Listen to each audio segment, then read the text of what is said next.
सुनो मसीहो, अगर खुदा में हो, मुझ में से मैं हटाओ।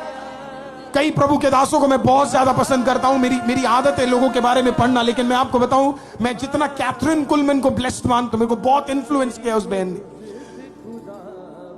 आसान नहीं होता जब प्रभु की आत्मा, वो एक अद्भुत प्रभु की दासी थी, वो एक प्रभु के दास के साथ ही उसने शादी की थी, लेकिन उसकी सेवकाई ना उठ नहीं पा रही थी। बार बार खुदा उससे बोल रहा था कि कुछ चीजें तुझे छोड़नी पड़ेंगी। खुदा से पूछा क्या छोड़ना पड़ेगा, तो खुदा ने बोला ये छोड़ना पड़ेगा जो तेरे साथ चल रहा है। और आपको पता उसने क्या, उसने सब त्याग दिया, घर त्याग दिया, परिवार त्याग दिया, लोग त्याग दिए।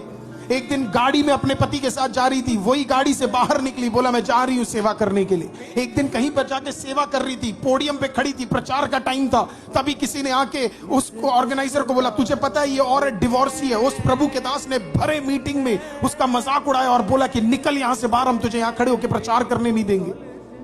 उस मीटिंग के अंदर जब वो चल के जा रही थी, उस मीटिंग के अंदर एक जना खड़ा था, उसने बोला प्रभु की दासी कहीं मत जाओ, आप मेरे घर पे आओ। वो घर पे गए, जो भलाई उस मीटिंग में होना था वो उस दिन वो भलाई उस घर के अंदर हो गया।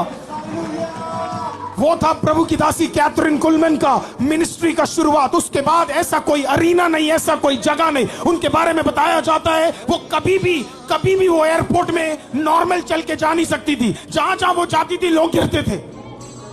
स्लेइंग इन द स्पिरिट होता था, अगले लेवल के प्रेजेंस में वो रहती थी।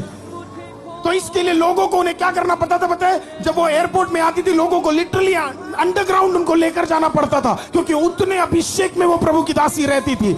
इसी के लिए गाने के शुरुआत में सी मी जीसस सी मी, किसी ने पूछा कैथरीन कुलमैन से इतना अभिषेक, इतना ताकत, इतना बल, इतना सामर्थ, इतने कार्य कैसे कर रहे? उसने कहा जब तक अपने आप को नहीं तोड़ोगे, जब तक हम में से मैं नहीं निकलूंगा, जब मैं में से मैं निकलेगा, मुझ में यीशु आएगा। हालेलुया।